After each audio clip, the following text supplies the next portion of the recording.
She is a writer and editor who grew up in Baltimore under the watchful eye of her Peruvian parents.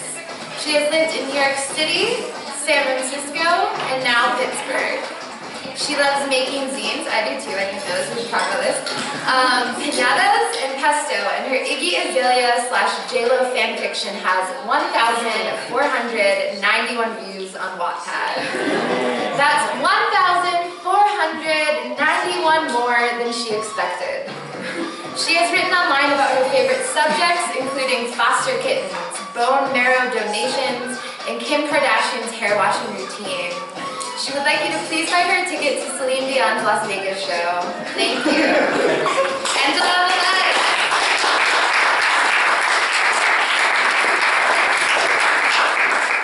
So this is a shortened version of the first half of a story. I met Marianne the same way I met most of my friends in middle school, forced into an after-school youth group by our parents.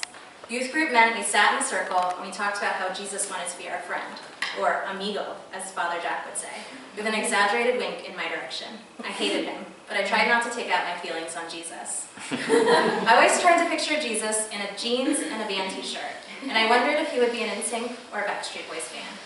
When we weren't talking about Jesus, we strategized about avoiding the wrong path, which in 6th grade meant not cheating on my spelling test and taking down my Jonathan Taylor Thomas poster in a preemptive strike against any lustful thoughts. That was when a boy sticking his tongue in my mouth seemed gross, and I still believed that my mother could read my mind. By 8th grade, I was a lot more curious, but the other girls in youth group were sure that kissing could get you STDs, or worse, pregnant. Marianne sat across from me during meditation, and the two of us spent more time trying to make each other laugh than praying for all the babies in limbo. I liked her because she knew all the dance moves to Footloose, and she was the only person who would use the nickname I'd given myself, Annie, to replace Anna Carolina.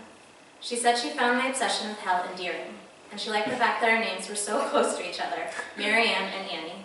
The rest was best friend history. We shared all of our boys' secrets, even though I didn't have any. Marianne told me she had already had her first kiss, and then some, behind the Virgin Mary statue with Tommy Campbell, while they were supposed to be setting up for Mass. In their white altar server robes and gold tassels, Tommy would light the candles, and then Marianne would quickly blow them out. He finally turned to her and said, "Will you cut that out?" And then she just leaned over and kissed him. "Just like that?" I asked. "Just like that," she said, tucking her wild red hair up into a messy bun. "Annie, if you ever want something to happen, you have to do it for yourself." Marianne said she heard bells when they kissed, but I was skeptical. I thought it was probably the coins jingling from them bumping into the poor box. Marianne liked Tommy because he let her enhance his complexion with foundation and eyeliner. I thought that was weird, but Marianne was thrilled to find someone who would let her do their makeup. The last time Marianne had experimented with makeup, she'd made me up to look just like Christina Aguilera in Genie in a Bottle. She'd struggled to match her mother's makeup to my darker skin, and the end result was a gray, seasick hue that somehow brightened my eyes, if only in contrast. I thought I'd never been more beautiful. After my mother recovered from the shock, she sent me to my room to research chlamydia and other venereal diseases, promising me that they would be in my future if I continued to dress like una mujer de las calles. I got more sex ed from this punishment than from all of grade school and high school combined. After a few weeks of her altercations with Tommy, Marianne decided it wasn't enough for only her to be kissing boys. She said it was time for me to find my inner Mary Magdalene before they cast all the demons out of her. But I couldn't imagine kissing anyone or anything except for maybe the back of my pillow. Marianne told me I needed first kiss research, so we went to visit Donnie in the video store. Marianne knew Donnie because he was in her brother's high school Christian rock band. But bandmate or not, Donnie was a major creep. He let us smuggle whatever movies we wanted, as long as we hiked up our plaid uniform skirts and accidentally dropped our videos around the store. Since we didn't have any other options for renting PG-13 movies, and our research was very important, I decided Jesus would spare me and smite Donnie instead for being such a perv. I didn't like anyone in youth group, but Marianne pointed out this was probably for the best. I didn't want to become overly passionate, like the ladies of the Harlequin novels that we read in the frozen food aisle while my mother shopped. We narrowed down my first kiss candidates, finally settling on Kevin Blamansky, on account of his cute Polish accent and how his mother had once brought in pierogies to youth group. After hours of Teen Girl 101 movies, one thing became strikingly clear. If we wanted to orchestrate my first kiss in the dramatic fashion Marianne said it deserved, we needed to have an all-out party. I didn't volunteer at my house. The parties my parents threw were full of faith families, pseudo-tios eating mountains of meat, while my alleged cousins ran rampant throughout the house, and my fake tias mourned the latest victims to the American accent. The activity was always accented by a layer of billowing smoke from the in-ground oven in our backyard. That was my parents' pride and joy. There's nothing dignified about getting your first kiss while you smelled like a rack of lamb. The first step was convincing Marianne's mother that a party was a necessity. We told her we needed to have a belated Easter pool party, since it had rained for so long on Easter, and we hadn't been able to properly celebrate Jesus' rising. Marianne's mother didn't watch cable, so she didn't see anything wrong with 14-year-old girls prancing around in bathing suits and bunny ears until it was too late. With the dress code settled, the only problem was how to secure a Hugh Hefner. Donnie volunteered once he heard about the party, but we told him he wasn't old enough. We debated using either of our dads, but we decided that would be too creepy. Instead, we cornered Father Joe, our resident senile priest, and we invited him, promising that we would give him unlimited cake if he would model a robe at the party, just like Jesus. Father Joe would have baptized Hitler if it meant getting cake. With Father Joe invited, we were guaranteed that all the youth group kids would be allowed to come, including Kevin. Our plan was foolproof. I would seduce Kevin with a dance by the pool, finishing up with a short but sweet kiss on the lips to bring me into the world of experienced girls. The day of the party, Marianne and I peeked out the window and we watched the first guest arrive. My stomach started to tighten in anticipation. 30 minutes later, I saw my chance. Kevin was leaning against Marianne's above-ground pool. He was laughing as his friends tossed a football back and forth, playing keep away from Marianne's overweight German Shepherd, Bucky. Marianne handed me my bunny ears and gave me a little nudge. I walked over to him, determined to get this over with. I whispered to Kevin that I had a surprise for him, and I led him to the far side of the pool, where no one would be able to see us. The introduction to Jessica Simpson's Boy, I Think I'm in Love with You wafted over the party, and I struck my best Britney Spears schoolgirl dance moves, circa Baby One More Time. Marianne, Ann, and I had spent the past 2 weeks practicing after she convinced her father it was a healthy form of exercise. I did the whole dance with my eyes closed because I figured if Kevin laughed at me, it wouldn't count if I couldn't see it.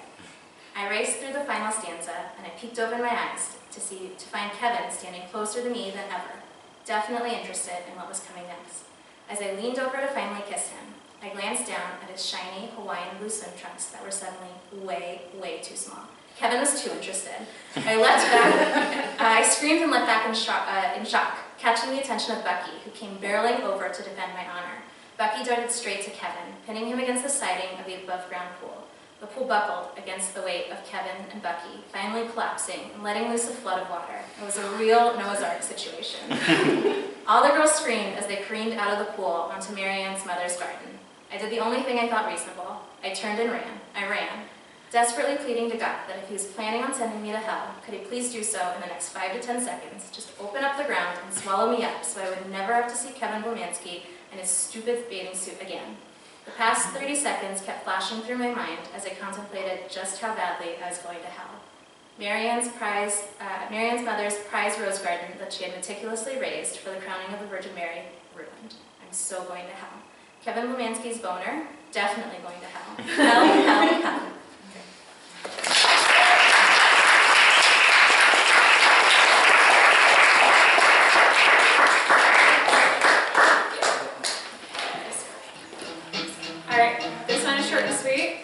I'm introducing Andrew Clearman, and his bio is, Andrew is a Pittsburgh native. His interests include beer, books, and basketball, and that's about it. Welcome, Andrew.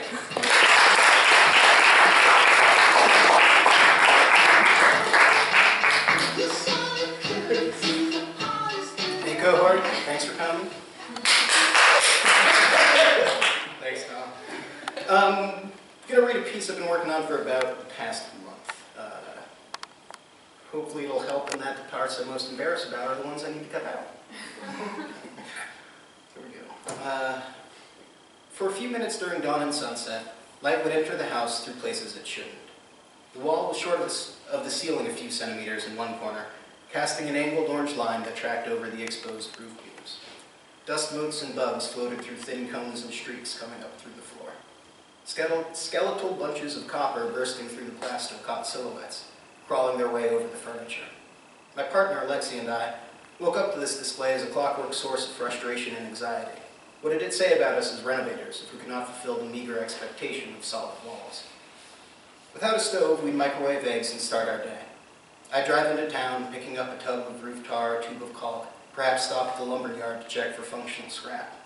Most of my projects early in were temporary fixes to major problems, boarding up the windows without panes, patching leaks, hacking up and replacing sections of the cracked, aging plumbing.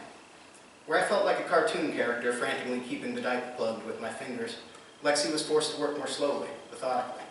Staying in the house, she would bleach down surfaces with visible molds and spores, rip up and trash the odorous, spider-infested carpets. Her real job, however, was managing all the stuff. We cleared goat paths between the rooms, but the bulk of excavation and discovery was still underway. There were piles of mildewed clothes, stacks of yellowing magazines to the ceiling, rooms filled with chairs, desks, and lamps piled precariously on one another. Simply getting to a window to let in air involved an intricate game of Tetris, sucking in gut and banging knees. In one instance, Lexi lugged a teak buffet away from a door, stopping only to decamp a yet another hornet's nest, and gained access to what we'd suspected was a large closet. She was instead surprised to find a bathroom, complete with a leaking skylight slow dripping onto hundreds of gleaming Christmas ornaments in the tub. Were it simply a matter of quantity, we could have emptied the house within a week, performing aggressive triage of what to trash, donate, keep. But for every stack of Christian rock tapes in the freezer, Lexi would find something like a cigarette case filled with tiny origami animals, a jar of cobalt sea glass, or a single drawer in an otherwise empty dresser filled with odd conglomerations of shape and color, handkerchiefs and dried flowers. Some touch that made the whole arrangement seem purposeful, a logic that transcended the sheer banality of hoarding. These were important to catalog and preserve, and she pursued them with monkish devotion. It had once been her mother's home. Prior to moving into this house, we'd been planning for New Orleans, but the particular city almost didn't matter. Every place had tables to wait and shelves to stock. Together for 3 years, we'd happily lived in just as many towns, content with any apartment that would take our dogs. Shortly before we left Boston, however, there was a fat yellow envelope in the mail. Lexi's estranged mother was dead, and she'd been named the executrix of the staggeringly complex estate. The aggregate back taxes, legal fees, and medical bills came to a 6-figure sum, which left me lightheaded. But Lexi took a much more business-like approach. Within weeks, we were saving for monthly trips all over the East Coast, cleaning out a storage locker in Jersey, opening a door for an auction company in West Virginia. It was a disorienting year, staring across a desk at a faceless procession of secretaries and bureaucrats, endless forms and documents, the decision to buy a goddamn filing cabinet. At closing, all debts had been paid or forgiven. What was left of the estate was a house on the eastern shore of the Chesapeake, an idyllic little bungalow if the pictures were to be believed. Instead, we were grappling with a gloomy and flat-roof combination, one that had been perpetually falling into disrepair since Hurricane Isabel left a yellow highway line 3 feet up the walls in 2003. Flipping through the albums we'd find bordered on masochism. Everyone had a detail that taunted us. The ever-expanding swamp filled with monstrous toads and looming bamboo had once been an award-winning lily pond. The psychedelic mounds of wisteria concealed a greenhouse and a tool shed. The kitchen previously sported handsome ceramic tiles instead of the black, flooded, and rotting baseboards buckling under our feet. Enterprising handymen took to leaving cards in our mailbox, and I couldn't blame them. We were idiots, naively under the impression we could make the place livable, make it ours. Upon finding yet another nativity scene or a stack of cookbooks, Lexi would put on her most sardonic smile. "Thanks, Mom." While fascinating, the few stories I'd heard about the woman were rushed and intermittent. We rarely talked about our parents. Had she not been named executrix, her past would have remained a blissfully irrelevant oddity, the mother business of roughly equal daily import as the name of her third-grade teacher. Despite her easing conversation, she was inept when it came to talking about herself, stuttering and constantly leaping between peripheral threads of memory. She was particularly incoherent, however, when it came to her mother. Most often I'd hear a brief anecdote, shared dreamily in half form, before falling asleep. The only time there'd be developed exposition was during travel. On long drives, she'd talk about the memory of being 4, riding shoeless and spending hours staring out at the increasingly flat landscape. Her mother would flirt with the truck drivers, avoiding questions and only abstractly referring to some abuse she and her daughter were fleeing. Their destination was a Mormon retreat where a pastor had promised her a cooking job. It took me longer than it should have to cobble this together and realize Lexi was reminiscing about an abduction. "Dad found us," she once told me while crumpling a debit receipt. because she used the wrong checkbook in Utah. Though her mother was never formally diagnosed, she exhibited lifelong symptoms of severe schizophrenia. During a custody battle, she accused her husband of being, among other things, the son of Sam. It could be overwhelming to open a box and find a rock-solid stack of typed pages, letters to the FBI, rambling journals, loosely arranged evidence narrating vast government conspiracies. I was initially curious about these, wanted to stop and read, but the desire waned. Look up from one sheet and you would find an entire garage filled with similar boxes, all containing just as much of this work. It is not hyperbole to say she wrote millions of pages in her lifetime. So there we were. I was trying to learn plumbing, carpentry, and construction on the fly. Lexi was trying to get to know a simultaneously elusive and omnipresent figure, someone hiding behind a veil of genuine lunacy, a mountain of rubbish. While the process left her in perpetual motion, opening and closing hundreds of cabinets and drawers compulsively, I instead fell into the habit of taking laps around the exterior of the house, sucking my teeth and squinting through the sun at the dips in the roof, the spider webs, and the gaps in the caulking. I sulked in this manner at least once a day. Out of all this, something would be salvaged. Then there's a gap. It used to go like this. After the dogs, dried goods, clothing, books, and furniture had been packed, this some having fit into a sedan on more than one occasion, I'd take one last trip to look through our old place for anything forgotten, but also to collect a box of my late father's mementos. This time it was pragmatic. As one of his 4 sons, I've gathered some 60 years' worth of scattered documents and trinkets, all precious enough to count among my apartment-to-apartment carry-around. Often, with Lexi in the car waiting for me, I wouldn't have time to look through more than a few pictures or letters, maybe catch a glimpse of some knick-knack. Then we'd be off, the car filled more with his memory than the clanking plans or shifting trunks, and I'd deposit him in a new dark corner, working to avoid thought of him until our latest lease was up. My opinions of Andrew, of his successes and his catastrophic failures, had grown static. I had, in short, learned to live with him. Finding a permanent home in Maryland, this piece was ruptured. One of the quirks of our new home's design was the lack of closets, lack of dark corners. I staked out a room as my office, selected a particularly handsome mahogany desk out of the scattered dozen for use as my own. With no better place to put it, his box is now under my desk, and in idle moments I find myself pulling it out, meeting him all over again. He was not an easy man to know, and I find him a difficult man to miss. Vain and ambitious, he determined somewhere between the elitism of an Andover and the elitism of Columbia to eradicate his backcountry southern accent, a move which would presumably lend him entry to the ranks of the blue-blooded, Hampton vacationing, East Coast gentility that surrounded him. In spite of this transformation, he preserved the mannerisms, charm, and cadence of the South, peppering his conversations with gentle, self-deprecating humor and a storytelling instinct. By no means shy, he could happily keep company for hours, entertaining his guests or hosts at a party without once revealing a hint of actual information about himself. In the last decade of his life, he had no true friends. For all I know, he may never have. My struggles are with placement, performance. Now there is a space to display pictures, hang awards, and diplomas. What aspects of him should be public? While diligent, I'm not a fanatical curator, and as such, there's no particular chronological or thematic order. A lazy or careless stranger could sort through the entirety and fail to discern any meaningful link between the objects. And having myself now emptied dens previously belonging to hoarders, I cannot blame this hypothetical snoop. During our stays in various apartments, if Lexi and I had both died in the night, the super would have found the box and likely chucked it without a second thought. Still, what if someone cared? In the years after his death, documents and objects made their way to me through odd channels. With each one came a momentary serenity, equilibrium. My concept of the man had changed, become more complex. It has now been years since I've added something to the box, and the only way to replicate the feeling is to imagine a stranger. Someone curious enough to bother inspecting, to take their time. They come into my office, they sit down, my duct tape office swivel chair, stretch out their legs, bump up against the box. They begin unpacking in the same manner I collected, selecting pages at random. Thank you, guys.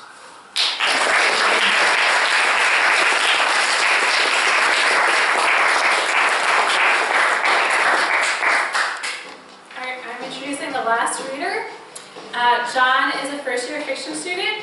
He is a Western Pennsylvania native, and his first paying job out of college was being an extra in a terrible movie about a boy band.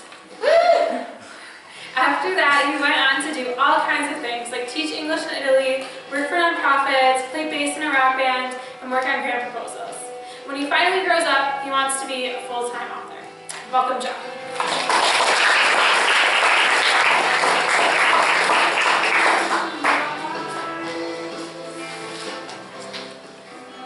So what I have is, it's an excerpt from a short story, so there's really no beginning or end to it. It's just kind of a scene. And the story is called The Biggest Lie You Ever Told Yourself. The lobby is dull, scratched tile floors and plain walls in matching tans and light browns. The exposed ceiling is more incomplete than modern, and the company name isn't visible anywhere. The only identifier is the building's address, 750 First Street, stenciled across the front of the reception desk. After you check in, the receptionist takes your photo and waves you to the elevator. The doors open at the third floor. A smiling young woman with several manila folders in her hands introduces herself, but you immediately forget her name. She's wearing jeans and a striped green t-shirt. Looking around, everyone is dressed casually, and leads you into a conference room where she pulls out a chair and hands you a pen.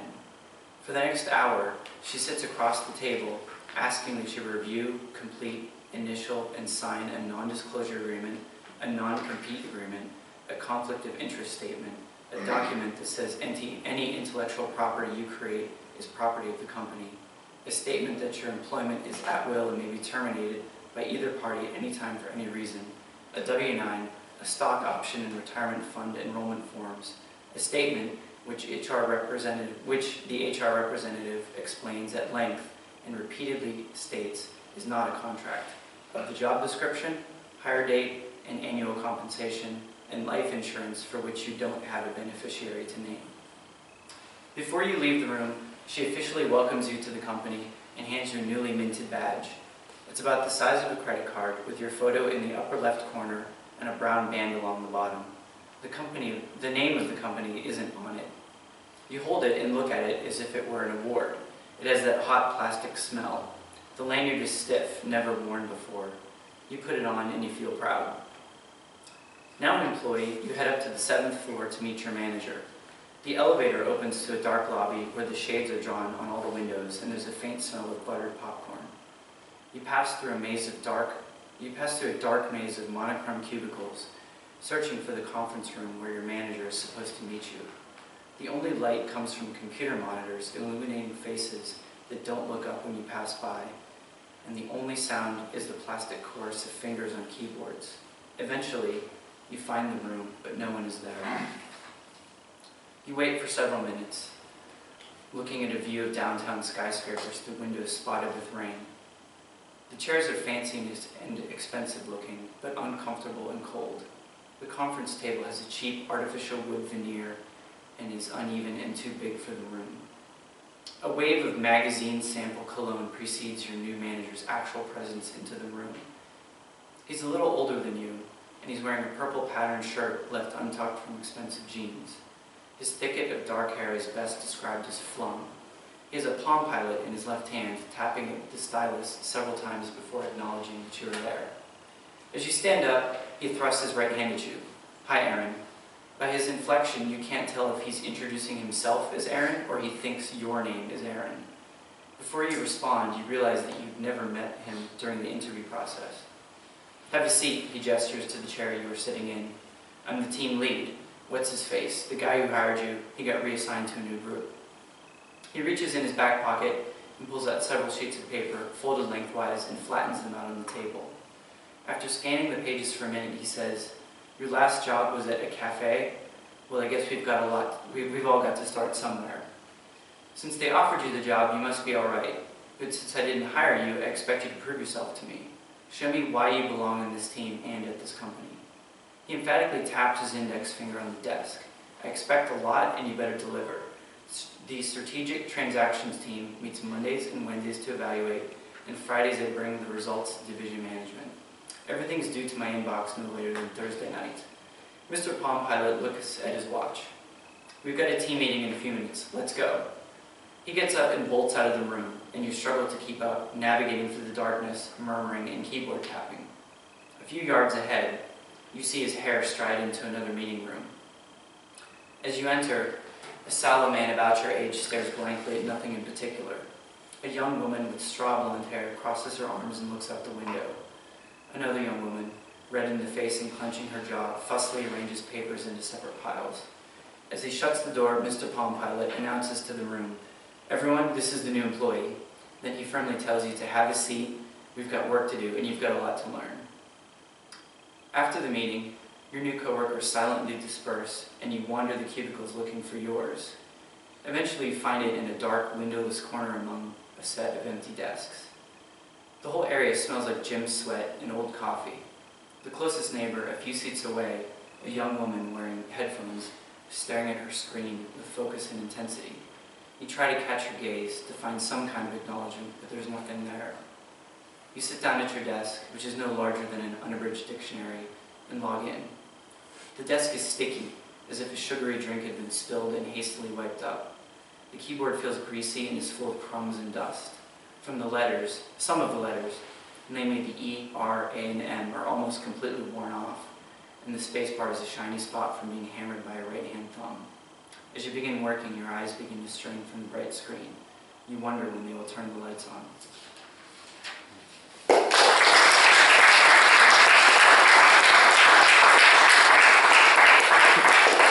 Okay, so our next reader is Clarissa. Clarissa Leon is a writer based out of Pittsburgh, Pennsylvania. She's probably the only person you know from Reno, Nevada. She also said, in parentheses, "I'm not much for bios." Clarissa.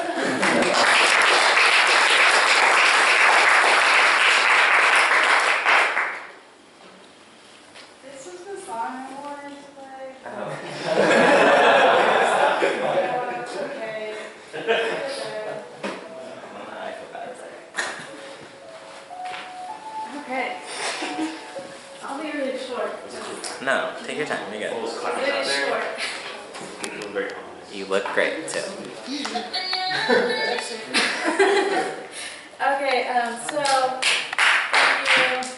I got rained on. I'm really sorry. Like there was just like a storm that happened, and then I had like wet t-shirt going on. So that's why I'm kind of late. Anyway, so for the time constraints, I have the idea of reading either a really long piece or a short piece. So I'm going to read the short piece, and it's basically it's supposed to lead to something longer. I don't know yet. Anyway, okay, so I don't know if my father cried like my mother did the day he left. The funny thing was, he was literally running down the airport hall to catch his one-way flight. I could see my mother was crying, but I couldn't see my father. He wasn't looking back. Nearly 10 years have passed since that moment in the airport. I only think of it now because it was a culmination of so many others. And though I wonder if my father cried, I know I didn't. Years before my father met my mother, he left another woman and another daughter. He was living in New York for a number of years when he met his first wife, married her, had a daughter, divorced her after a year, and then returned to Columbia. He opened up a small shop where my mother lived. She came to the shop and asked for a bottle of wine and some bread. He set the wine on the counter, went to grab the bread, and when he looked up, both my mother and the wine were gone. My mother retells the story as such. To me, the bottle of wine belonged to me. I could see the future, and I could see that we would be together. My father knew her brother, my uncle, Jose Ariel. He knocked on his door, and eventually he tracked her down and demanded his money. Somewhere along the lines, they started dating. He then decided to return to the U.S. My mother still has the letters they exchanged for 7 years, and where somewhere in those letters he asked if they were going to get married. Henry Miller once wrote, "We live not in the midst of facts, but of profundities and symbols." This was about French poet Arthur Rimbaud. Everything Rimbaud voiced in his writings proclaimed this truth. Miller wrote, "Rimbaud ran away, but perhaps he ran towards something. It is obvious that he avoided one kind of madness only to become the victim of another." I know this quote is taken out of context. He is in fact discussing poetry. But for those that run, this feeling is familiar, but never so familiar as to be a reason for staying. There's nothing in love, I've told myself. And my mother and father's story isn't one about love. If affection is not in one place, it might be another. And so I see it in my father, and I see it in him when I finally see him again, and see that he is still searching. I think back on Miller, think back on them both. It is light he seeks and human warmth. Hmm.